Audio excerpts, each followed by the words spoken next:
you can spend money on anything in coffee. There are gajillions of gadgets. But in my mind, the first thing you should invest your money in is a good grinder.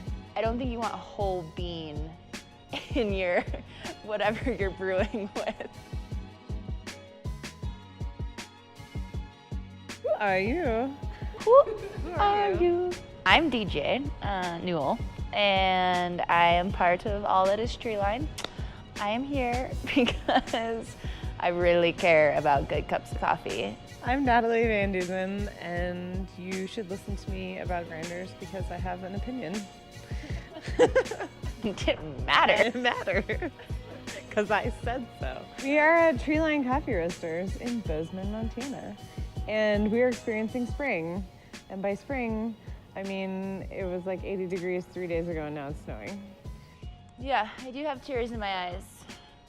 We're here to talk about grinders. I'm super pumped about it. Yeah? Why are you so pumped on grinders? Because I'm feeling fine, and that's how I feel about grinders.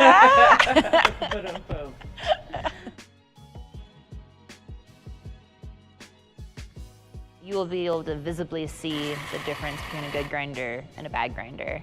Brewing a cup of coffee in the morning, you grind your coffee amount, and you open up the grinder, you shouldn't see like a piece this big and a piece this big and a whole bean. It should all be an even amount that you've set it for what you're brewing.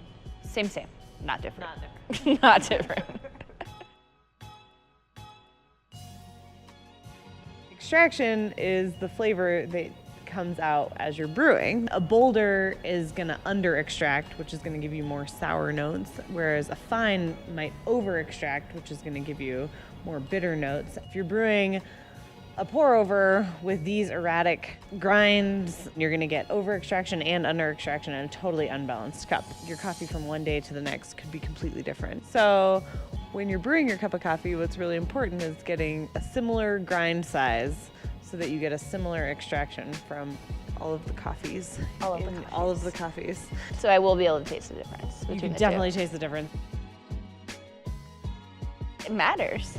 I feel like there's some things, like people get like coffee snobby about some things, and it's like, but this is like, that's a thing. It's a thing.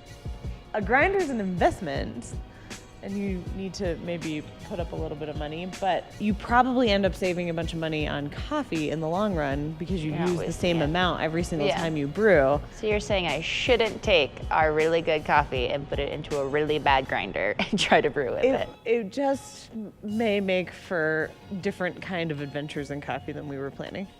Not good adventures, bad adventures. 'Cause we're all about the adventure. We're all about the adventure, but just not that adventure. Not that adventure. We in our shop carry a line of Baratza grinders. We carry the Encore, which does a really great job. We also carry the Virtuoso. It has a little better curb appeal. It's got some like silver casing, like looks a little nicer. And then we just got in the new Sete, Baratza Sete, which is really sweet. All the goodness. All the greatness.